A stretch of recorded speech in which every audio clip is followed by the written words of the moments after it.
What up, YouTube? You already know. Big Lou tapping back in with what to do with Big Lou. NFZR2, baby. And as you can see from the thumbnail, that's why I'm, coming in on the close up on the logo, the shield, right? With the pirate.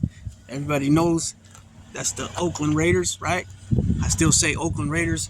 I don't support Vegas at all. I won't wear anything that says Vegas. I have a few hats that say Vegas on it. I won't wear them. I got two of them for a gift. One was a Christmas gift and one was a birthday gift, I believe. But I won't wear them. So I won't buy anything that says Vegas. No jackets, no T-shirts, no nothing that says Vegas. I don't. Like I mentioned before. I don't support it. I don't agree with what the NFL did by allowing them to go there, and fuck all the owners besides the Miami Dolphin owner that voted against the Raiders going to Vegas, because all it did was line their pockets up with a bunch of money by them voting to let them go to Vegas. Roger Goodell's full of shit. What he gets up there and says when it came to the Raiders, talking about, it was sad. It's a shame and it's sad that a city loses their team again, right? Because everybody knows the Raiders left from Oakland to L.A., came back to Oakland, were there for 20 plus years, and then left again because they couldn't get a stadium made. And then the city of Oakland didn't give a rat's ass until they finally won, had a winning season, and then they started pushing. You had guys like Ronnie Lott and a bunch of other people came together and put a bunch of money together, $700-800 million to start the project to keep them in this area. And Goodell came out, said a bunch of bullshit.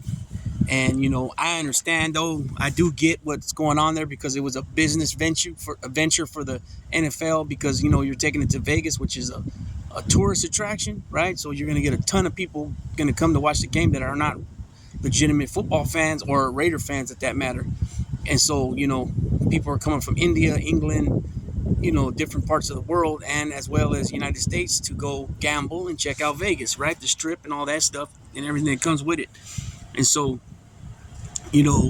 by building a stadium in a city, that's going to create a ton of jobs, not to mention all the people that work for the stadium, and usually, the stadiums, even though the football season's over, things are still going on there in the stadium to continue for that stadium to make money, such as concerts and things of that nature. So, you have, parking lot attendants, you have people that collected tickets, you got people at the concession stands, you got people that are the vendors of different things that walk up and down the bleachers and the stairs selling all kinds of different things, right? You got all that stuff, not to mention the construction work and the construction workers that would be put to work. It's a ton of money they would have made. But anyways, that's not what this video is about. This video is about Derek Carr. It was finally official. Derek Carr we already know he was going somewhere, but it's official now. He's been cut by the Raiders because I wasn't aware of this. I just found it out today speaking to Frank the Barber. Shouts out to Frank the Barber. That he had a no trade clause in his contract. So the only thing that was going to be an option for Derek Carr was either they were gonna cut him or they were gonna keep him, which we know they were gonna cut him. He was gonna go because they benched him the last 2 games of the season, right? We know that. That's a fact. I think they did him dirty. I think Mark Davis should have stepped up and took some control over that instead of letting McDaniels do that shit to Derek Carr. Derek Carr been there 9 seasons since 2014. He's had some great years. He's had some great games. He's had some shitty games. He's had some, bad fucking performances. But for the most part, 60% passing percentage last year, 3,500 yards passing plus. He had 24 TDs and 14 interceptions. Now, the 4 interceptions was a little high in my opinion, which most people would say. The touchdowns were a little bit down because I would say he needs to be more around the 28 plus. But Jacobs had a lot more rushing. He had a better performance this year, Jacobs, and he had a lot more touchdowns. And so that's where that comes into play. But, Derek Carr's number-wise, he's got everything team records he holds. Most TDs in a season, most passing yards in a season, everything he's got. And when you're throwing 60% of your passes are being completed, that's pretty damn good. You know what I'm saying? I think that's pretty good. He had some years where he had 4,000 yards passing, 4,500 yards passing. One season he had 34 TDs. I think he tied Darryl LaMonica. If not, he was just short. So he might not have that team record. but I think he does. But one thing for sure, when Derek Carr's first, I think it was his first 5 seasons or 6 seasons, he was like one of the top 4 or 5 QBs for their first 4 or 5 seasons. First 5 or 6 seasons that they put together, statistic wise. He was right there with Peyton. I don't remember which ones they were, but I think it was Peyton Manning. I think it was Tom Brady. Dan Marino might have been there. I think Drew Brees was there.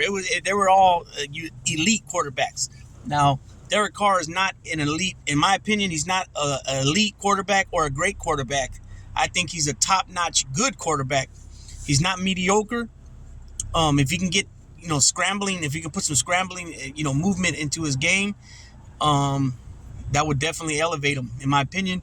But obviously, with the big contract the Raiders signed him for, they didn't want him scrambling and running, possibly getting injured, and he's got a lot of guaranteed money. I believe that's the reason. Guaranteed money, and the fact that they're paying him all that money, and then him getting injured, it's like, what the fuck, right? So they specifically probably gave him directives, hey, don't run unless you really, really, really, really have to.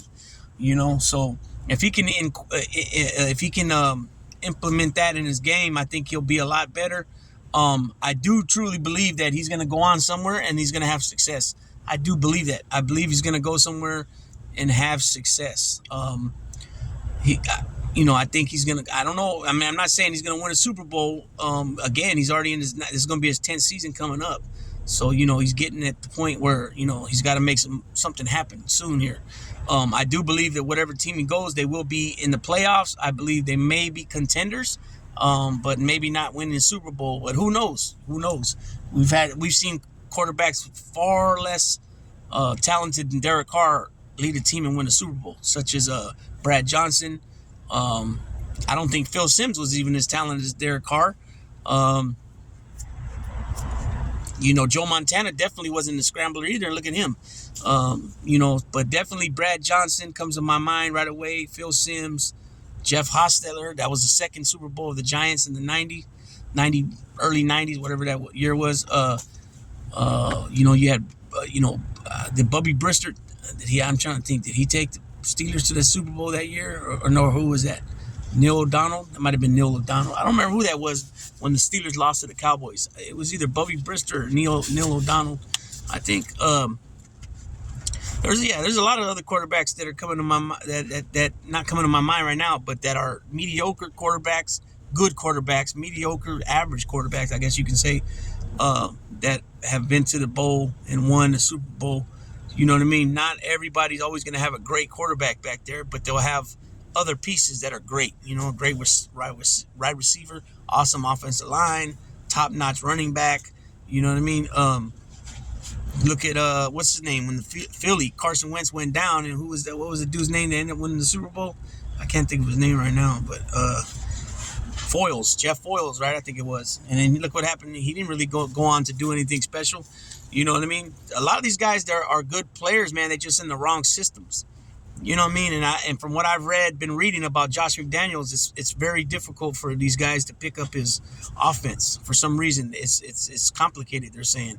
And the fact, I think they did him dirty. And I was speaking to Frank the Barber earlier. I ran into him, and he said, he believes that, they're doing him dirty like they did Marcus Allen. And Marcus Allen got done dirty, man. He was a top elite running back, had a falling out with the owner, Al Davis. He was benched for like 3 or 4 years, and then he was sharing the backfield with Bo, and then he became either he was just being benched or he was playing fullback, which is blocking. He's a blocker, right? In one game, they brought him in. Terry Rubitsky brought him in. I think he was coaching that game for Art Shell. Art Shell might have been ejected. I don't know what happened, but Terry Rubitsky ran it, and he called a play. He brought Marcus in. Marcus ran it in for a touchdown. The Raiders won. And Al Davis chewed his ass out for putting him in, and then Marcus Allen goes on to go play for the Kansas City Chiefs, and doing his thing, hitting. And the thing was, Marcus Allen too, he, some of his accomplishments, big accomplishments, like 100 touchdown, things of that nature, he did it against the Raiders, so it was like a big slap in the face to the Raider organization for letting him go and doing him the way they did him. And he was a top-notch player, Heisman out of college. Matter of fact, Josh Jacobs, led the league in rushing. The last time a Raider led the league in rushing was Marcus Allen in like 1986, I think it was. He had like 1,700 yards rushing. So, they did they did Marcus Allen dirty. Now, speaking of Derek Carr, this is Derek Carr's video about Derek Carr. They benched him the last 2 games of the season. They gave him a contract extension, and then just to shit on him like that, Josh McDaniels seemed like he had his back, but then at the end of the day, he didn't. You know what I'm saying? And he just played him. And Derek Carr is not, he's a Christian, and for the most part, he's a humble dude, right? And even I'm gonna read an article right now that I found, and his agent speaks in it, right? So let me okay. So it says Raiders release quarterback Derek Carr after 9 seasons with the team, per source. Where does Vegas turn? The Raiders have released longtime quarterback Derek Carr after 9 seasons with the franchise, according to league sources. ESPN first reported Carr's release. Here's what you need to know. The Raiders had to cut Carr before February 15th, when the $32.9 million base salary for next year and $7.5 million for 2024 became fully guaranteed. Carr isn't accepting a trade to the Saints or any other team, league sources tell The Athletic. Yeah, so he had a no-trade clause, and from my understanding, he's the only one in the league that had that. I wasn't aware of that. Basketball, you hear that a lot. In baseball, there's not a lot of trades that go on in baseball. Usually it's signing and all that. So baseball, I don't know if they have that. I'm pretty sure they do, but you don't hear it as much as basketball. Okay, so it says the New Orleans Saints received permission to speak with Carr, and the quarterback visited the Saints on February 8th. The Raiders asked for a third-round pick, but were willing to be flexible on compensation, according to a league source. Ultimately, teams didn't want to take on Carr's contract because he's got a big, huge contract. Remember, a few years back, he signed a 5-year deal for $125 million, and then they did some other renegotiations after that.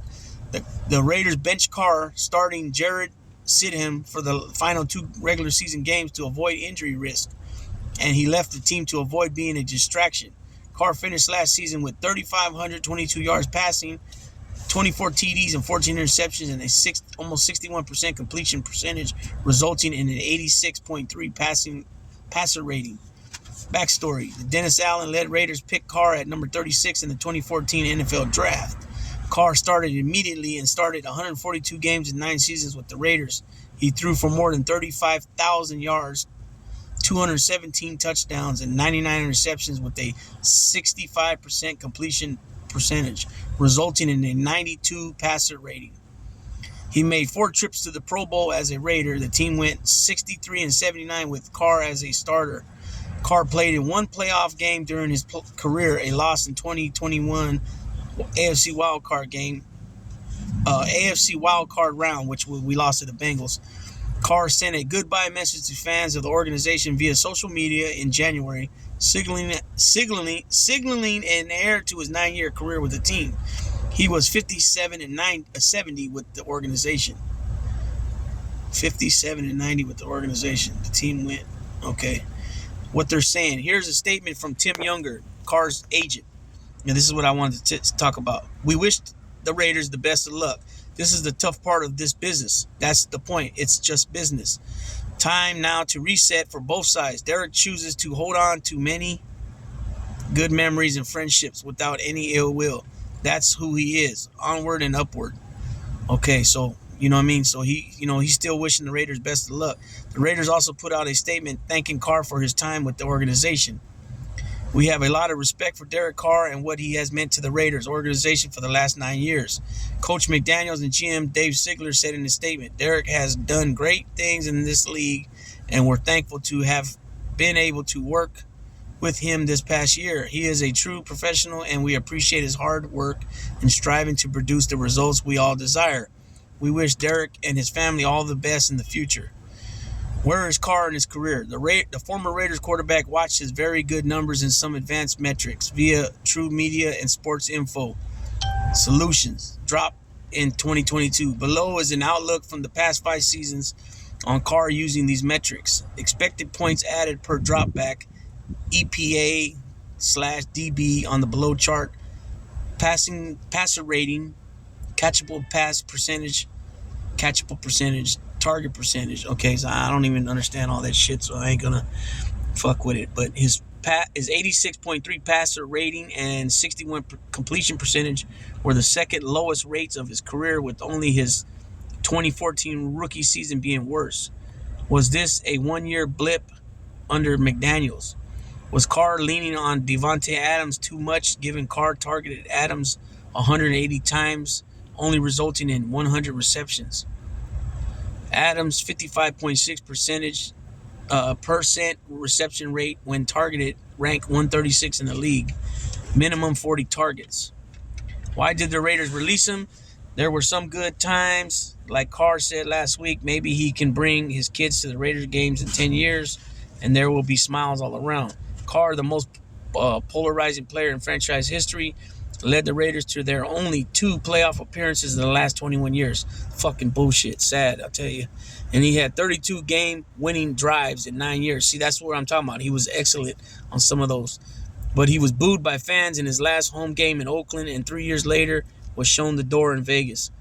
The 6-11 Raiders fell woefully short of expectation last year, and the rising cost of keeping a 9-year starter at quarterback didn't make sense anymore for owner Mark Davis or his new regime of Ziegler and McDaniels.